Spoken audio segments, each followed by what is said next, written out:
Most of us are sourcing our power from identities that we did not choose. What does it mean to be a CEO? What does it mean to be an entrepreneur? What does it mean to be a man? Which identities did I choose? Which ones were given to me? And why am I continuing to operate from identities that were given to me? When you start to really tune in from the inside out, who are you? It's a very different experience. And I think that's really ultimately the journey of coming into soul alignment. Alex. Hey, Raj. What's up, buddy? Not much, man. I'm excited to be back in Boulder. Last one. What a season of completion. Mm-hmm. Like I'm really feeling the beauty of completion. Like, you know, I've lived a nomadic life for quite some time, or multi-locational. I've never really had like one place or one home. And so it's been a bit of like I've gotten good at appreciating the places I live in, and then when it's time to let go, gracefully allowing them to die, or like my attachments, and going through a process of just appreciation and gratitude, and like feeling also the sadness and the tenderness of like the friends and the mentors and like the beauty of this place that I won't get to experience daily. And it's been beautiful to like come back in touch with that deep spark of presence in transition. And I think it's a primer for a lot of the stuff we're going to talk about today around identity and letting go of identities, and how do we gracefully forgive ourselves for holding on to different identities and making choices from those spaces. And then how to step into more of a true identity, one that isn't so jarred by the labels that people put on you, or the things that people want you to be, or the things you even promised that you would be. It's like, how do you actually navigate transition well? Yeah, And it's a big moment. It's a lot of beauty and richness in this moment. I would probably say that for a lot of people.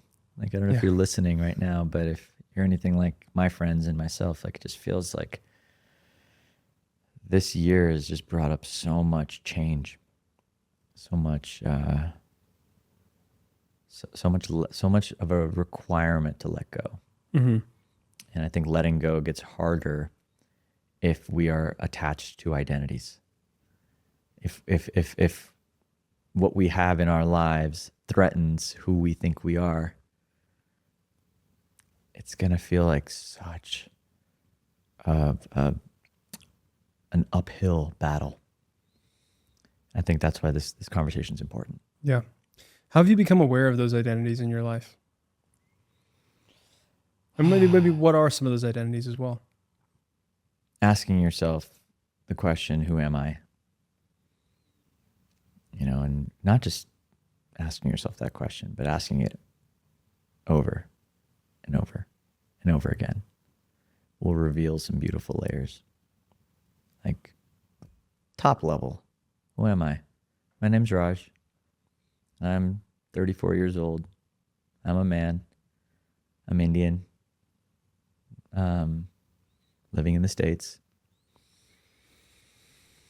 I podcast. I'm an entrepreneur. Okay, that's one level. Let's go a layer deeper. Who am I?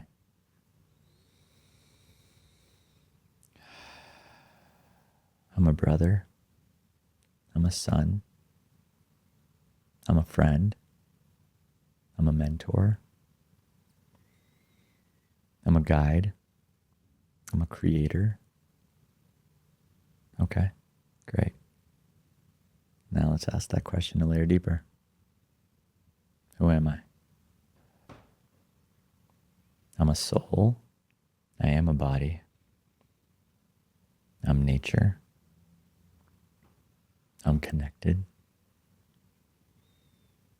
I'm conscious. So, as you can see, as you go layer by layer, you start to get to more of the foundational pieces, the foundational truths that really can't be shifted and changed, right? Like, and I when I say that, I'm then I'm also a man, right? A man is like the foundational layer, like that is who I am, right? So there's certain parts of you that just don't change. There are certain aspects of you that might. A Mm-hmm. career identity, even your name. Your name was not something that you chose; it was given to you, Yeah. right? So there's all these identities and labels that are given to us, and then there are things that we're born with, right? And then there are things we discover. And I think it's important to distinguish between these because most of us are sourcing our power from identities that we did not choose. We did not choose to be labeled as this entrepreneur. Just based on me taking a certain set of actions, I got that title. I didn't choose the title of CEO based on the responsibilities I decided to take on, based on the way that I decided to move. I was given that title. The titles that are given to us have weight because it's something that others put their interpretation into.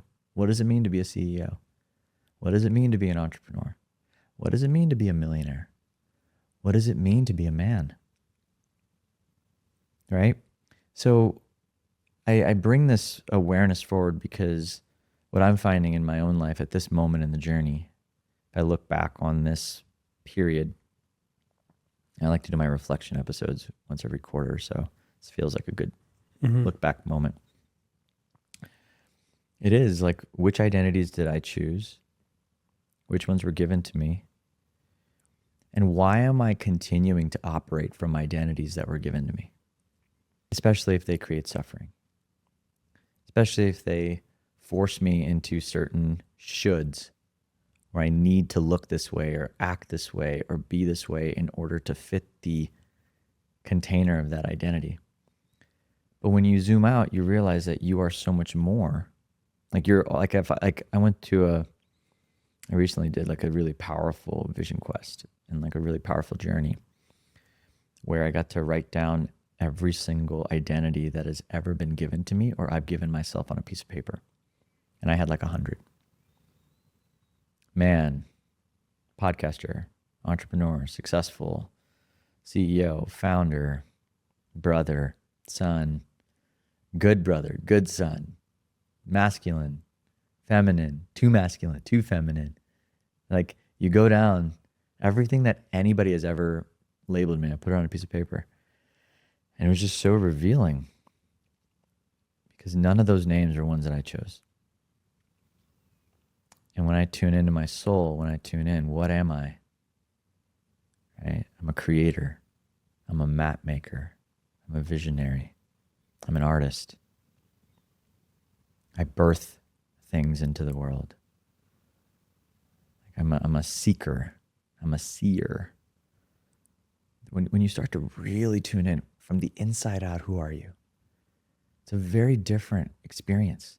And I think that's really ultimately the journey of coming into soul alignment. And that's been my journey, like it's what's in alignment, but if you just look at what's in alignment outside of your life without looking at are you in alignment with who you believe yourself to be? Are you choosing career roles, relationships, experiences, opportunities, projects that are in alignment with your own interpretation of your identity? Mm-hmm. Like that to me is the big question. And that's what I've been sitting with and really contemplating and really learning to actually own, claim the roles that I give myself, claim the name that is inherently mine. That's from God. Like if I really tune in, like what is the name, the role that God has for me? And can I source my power from that? Mm-hmm. And let that be the foundation of how I move in the world. Yeah. Yeah. And what do you do when you find an identity that's been given to you that you no longer want to carry or no longer want to live into? Well, let me use a beautiful one, CEO. Mm-hmm. I've been a CEO for basically my whole career, entrepreneurial career. Or I started out as a founder. and then I became a CEO, right? CEO has a lot of weight to it. It's got so much tied to what it actually means in society. Mm-hmm. How much money a CEO makes, how, what are the roles and responsibilities of a CEO, right? If I fit myself into the box of a CEO, it loses some of the magic that I offer as a leader. Based on your interpretation of what the CEO role is. Exactly. Or the definition that I've been given, right? So then I get to go back and be like, okay, I don't resonate with what a traditional CEO is. So then what do I resonate with? Is there a title that already exists for that? Or do I need to reframe my identity inside of that role and then create a team that can be synergistic with whatever my identity, my interpretation, my embodiment of that role is? Mm. So it's almost like you're taking your power back instead of, and I think this is where there's a lot of, we talk a lot about using life as a mirror. I've talked about, using your relationships as mirrors, your intimate partners, your kids, your parents, your people around your life as mirrors for where there's stuff that's incomplete. But using the roles and identities that you carry as mirrors for your relationship, to bring awareness to the interconnected relationships. That's big. That's really, really, really big. Especially like, let's use ones like masculine, right? Like I'm a man, I'm masculine. Like if you actually tune in to that whole construct and you go underneath it, you're picking up all sorts of stuff around what society has deemed masculine, what it means to be a man, what it means to be a provider, what it means. And if you as a soul don't fit inside of what society deems as a man, you're going to create suffering for yourself. You're going to create noise. So I guess my what I'm learning and realizing is that instead of taking these titles at face value, taking them, harvesting what's true, and then reinterpreting or redefining, that to me is how we architect a life that is truly ours. Mm-hmm. And if the titles don't fit, don't use them. Yeah. Right? And this is where there's power. Steve Young, we had him on our podcast a while back and talked a lot about the power of your words. Well, your identity, the labels you give yourself, what you are, they hold tremendous weight.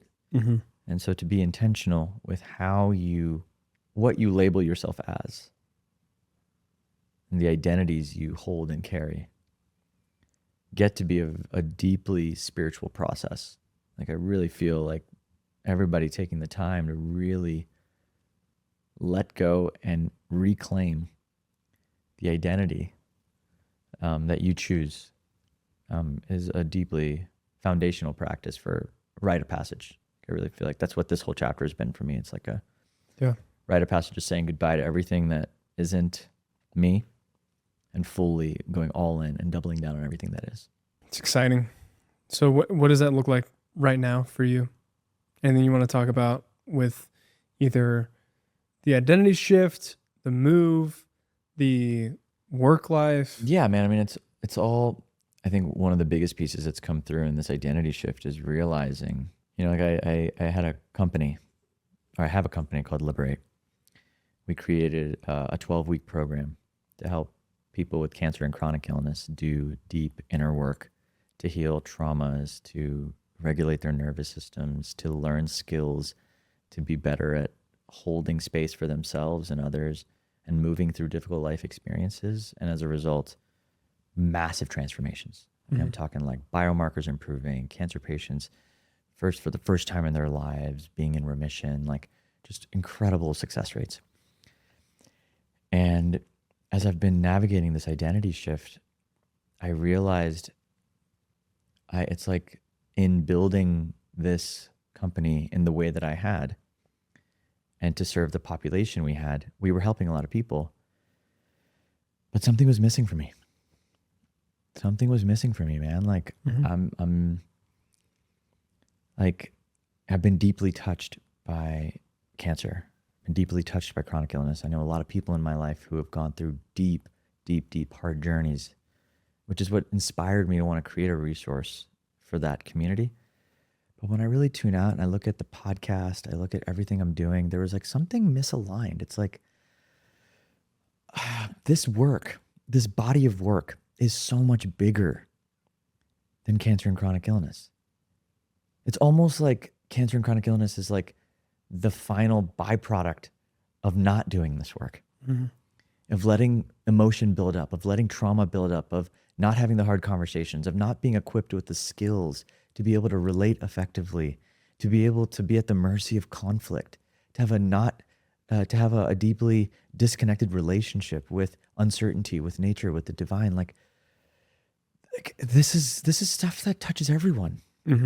It's not just for one population. And I came to realize that in this last month of like reclaiming why I even began this journey. I began this journey because I discovered these tools and they changed my life. By learning to hold space for my inner child, by learning how to have hard conversations, by learning how to feel my emotions, by learning how to connect to faith, and to shift my beliefs around what's possible for my health, my relationships, for my career, everything shifted. That's why I started. That's why this podcast started. That's why everything I do began, because I realized how much I was being impacted by this stuff and how hard it was to find my way through this very confusing landscape of personal growth and development and trauma and inner work, and everybody having a different interpretation of what I should be doing. Every religion telling me there's a different way. Every guru telling me there's a different way. And I was just so lost. And so when I really come back to that, I realized that Liberate isn't just for one population, it's for everyone. So we just rebranded the whole thing. We're getting ready, and our programs are now accessible to everyone, which is super exciting for me because this is what I've been waiting for. Like, what can I send my mom? What can I send my dad? What can I send to my friend who's just starting on this path, who just started listening to my podcast? What can I do for people who are just beginning that journey, and how can I help them begin that journey with as many guardrails as possible? Because I had zero. I had no guardrails.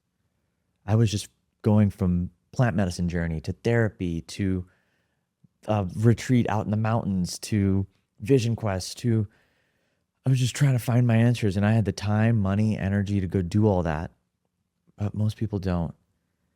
And so that's really been the biggest shift, is in fact like claiming my identity, claiming back who I am, what I'm here to do, who I'm here to serve,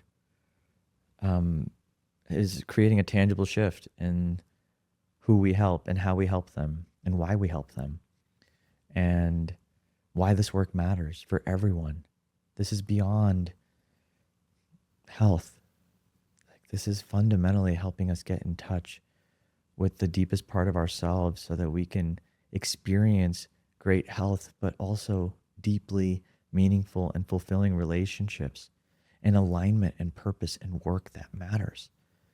This is the foundation of who we are. This is like the relational toolkit, the skill set to be able to navigate hardship, relationship, intuitive guidance, the nervous system. I mean, yeah, man. So this is what's super exciting and alive for me.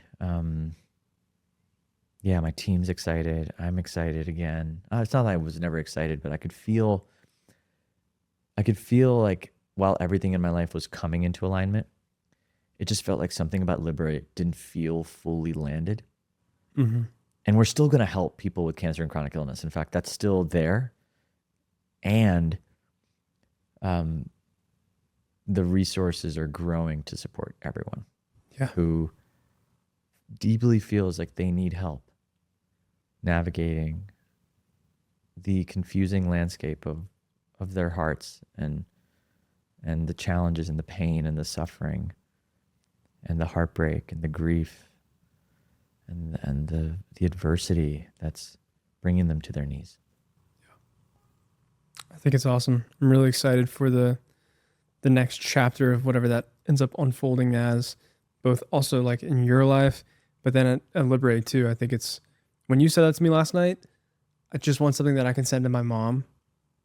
That really hit home, because everybody has those inner things that they're dealing with, or that they can grow through, or that they can awaken into. And giving people tools to be able to do that, I think, is one of the coolest missions that you could have. Yeah, man. And it's so, it's just, I can't think of something more important right now. Mm-hmm. That's why this podcast, that's why I keep doing the podcast. It's like this is just the most important work, helping people realize that whatever they're experiencing in this moment is the tip of the iceberg.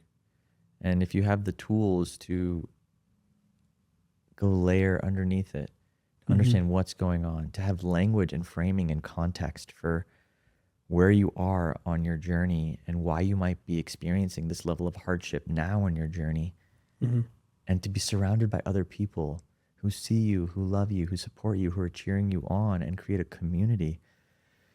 This to me is like what I feel like the world is asking for. And to do identity work, identity transformation work together is so important. Yeah. Because it's hard changing your life. It's hard walking away from from a situation that's toxic. It's hard deciding a whole new pathway of habits and choices when all you've known is this. It's hard breaking the habit of being yourself, in the words of Joe Dispenza. And this is why we need each other. This is why we need one another, to just remind each other that we're not alone in this, and that this is hard. It is hard being human. It's fucking hard, man. Mm-hmm. And I'm learning, just like everyone else, how to be human, and we're all learning, and we all have something to teach each other. I think that's why I'm so passionate about community, and why community is such a core component of healing at Liberate. Because it's like we need each other, and we need that friend community to just know, okay, at least in this space I can be myself. Mm-hmm. And just to feel what that's like before you bring it into the world. So everybody who is listening to this and not watching, I've got a sheet. I announced this on my last reflection episode, and I've just been learning to catalog and track all of the lessons I'm learning between reflections. And I put them on a piece of paper, and I carry that piece of paper everywhere I go, because it helps me remember all the things that I already know.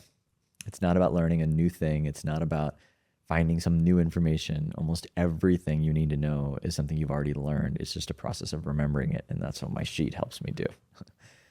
And so in this sheet, I mean, I think with the identity piece, this is a big one. There's this beautiful balance of like this phrase, I am. Mm-hmm.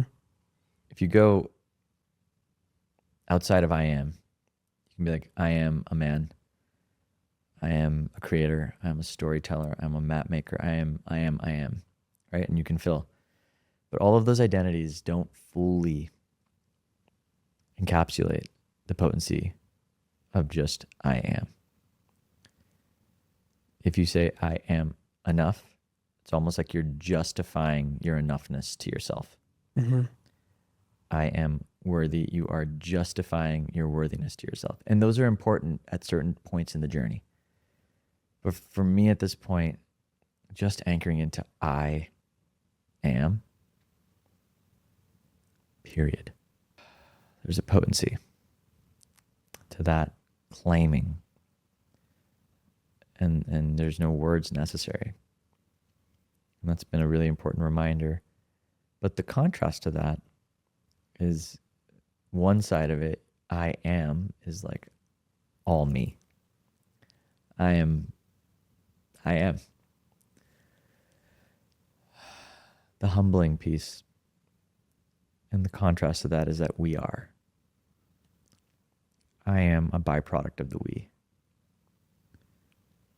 And I'm working on balancing that power that comes with I am with the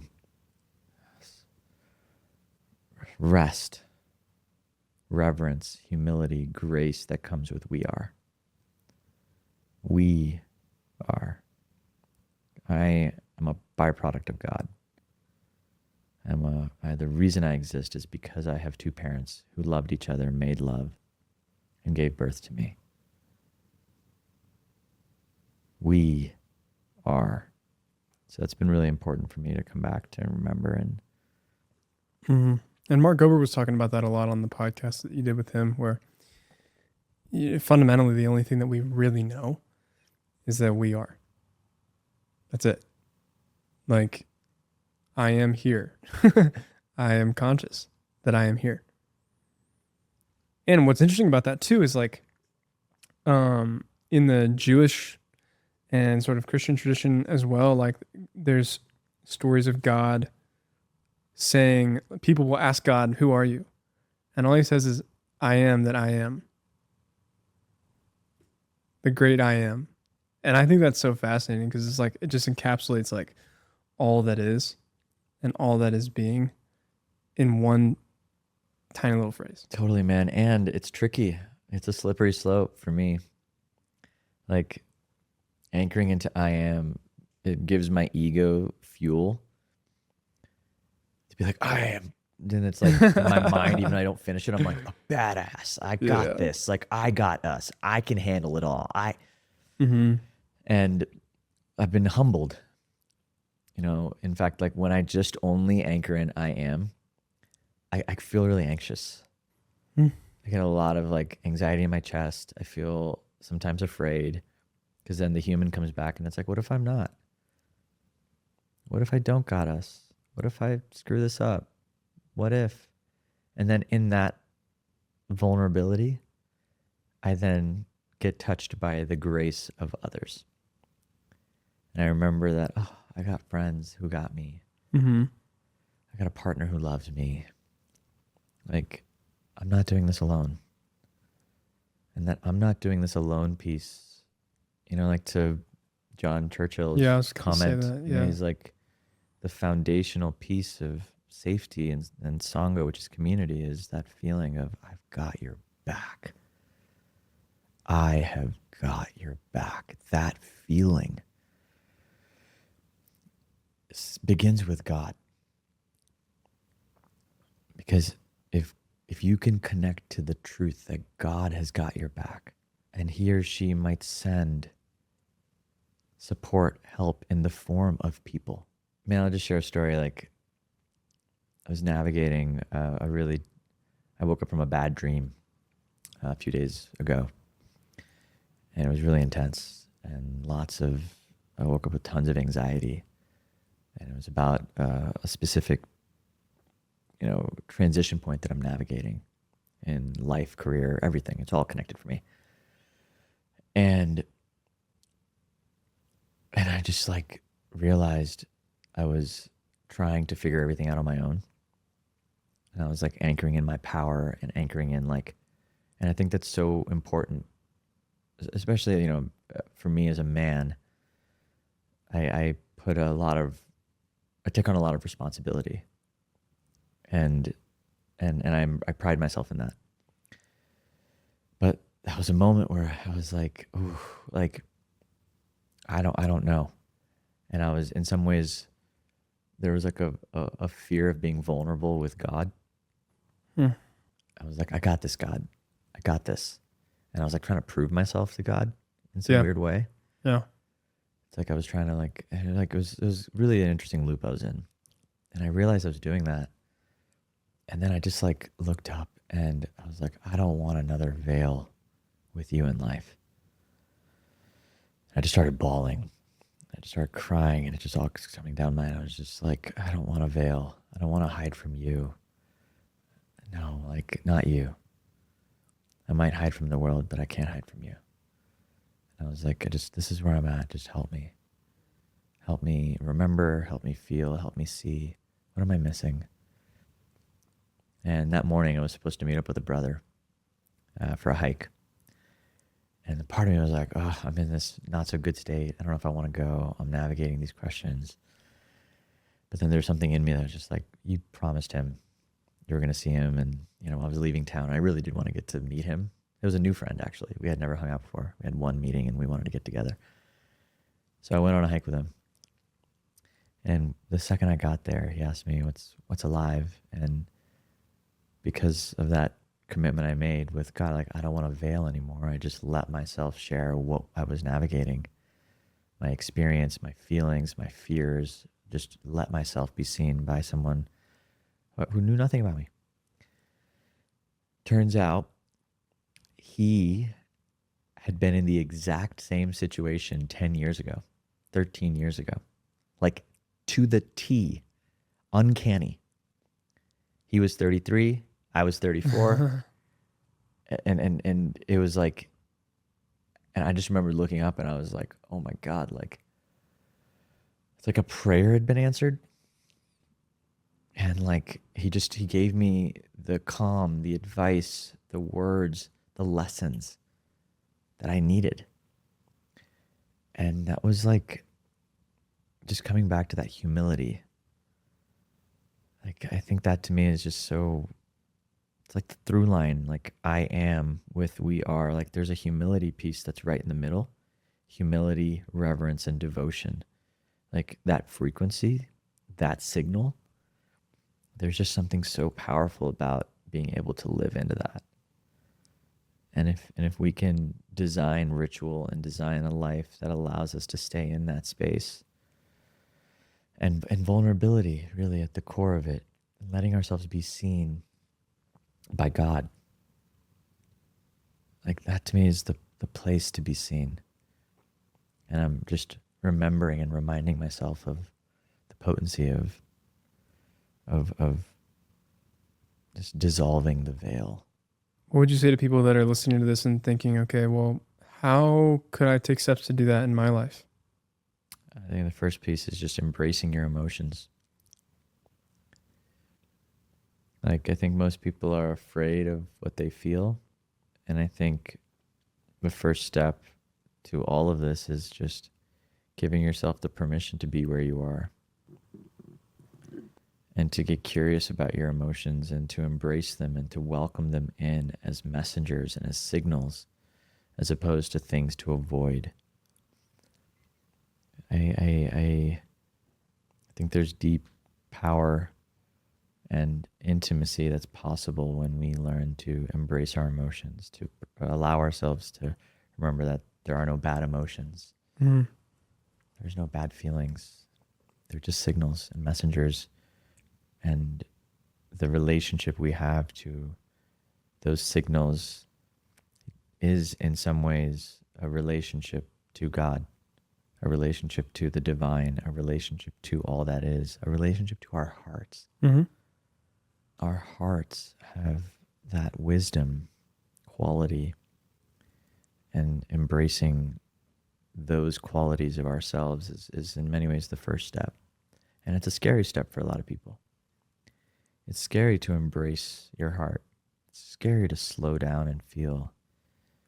It's scary to allow the thoughts to be the thoughts.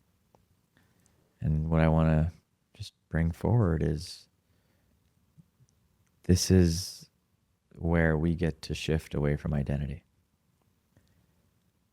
I am an anxious person. I am an angry person. I am whatever to I'm experiencing a moment of anger. I'm experiencing a moment of overwhelm. Up until this point, I believed myself to be this. But now I'm starting to realize that I'm experiencing a moment of this. This is the identity transformation work that can be so direct and so tangible and so simple and so in the reality of this moment. Mm-hmm. And that, to me, is how I would offer somebody to get started, is to embrace, claim. These are words that are just about taking your power back and to not be afraid of what's within you. Mm-hmm. Not being afraid of who you really are in all of your totality. Yeah. That to me is the opportunity I feel knocking on every single human being's door in their own unique way. And I think that's what I would say. Love it. Love it. I think that's a great place to wrap up. Thank you, Alex, for being part of this ride, being here. It's been really fun to watch just both of us grow Mm-hmm. in this way, and to witness the way that you hold space, the way you ask questions, the way that you capture magic of this podcast, of this dance. It's really beautiful. Thanks. It's fun to watch and watch the evolution and watch the growth. And we only get to see each other once every 6 weeks or Maybe more now. so. Yeah, 2-3 months. And so every time it's like a check-in, Mm-hmm. where it's like, I remember I was journaling during one of our last episodes. I was saying, like, the last time I was here, my life was totally different. The time before that, my life was totally different. My experience of life was totally different. Mm. And the person that showed up was totally different. And so it's a cool little check-in to see, like, wow, things, I think it's really hard to see change on a day-to-day basis, but it's very easy to look at it on a 3-month, 6-month basis. Oh yeah, it's being able to reflect back quarterly is a gift. Mm-hmm. That's what I'm realizing and noticing, is like there needs to be enough time and space for growth and evolution. Certain periods will have more growth than others. Oh, yeah. So you can definitely harvest beauty in a month. Yeah, it's great. Well, everybody, that's a wrap for this week's episode of Stay Grounded. I'm your host, Raj. This is your old friend, Alex. And from us, stay grounded. We'll chat soon. Thanks for tuning into this week's episode of Stay Grounded. No matter where you're from or what you're going through, I hope it helps you remember just how incredible you are and have always been. If you're on a path of emotional healing or self-discovery and would like to learn how Liberate can support your journey, head to www.rajana.com/liberate. That is LIBER8 to learn more about our current group programs and one-on-one offerings. I love you guys, and I'll see you next week.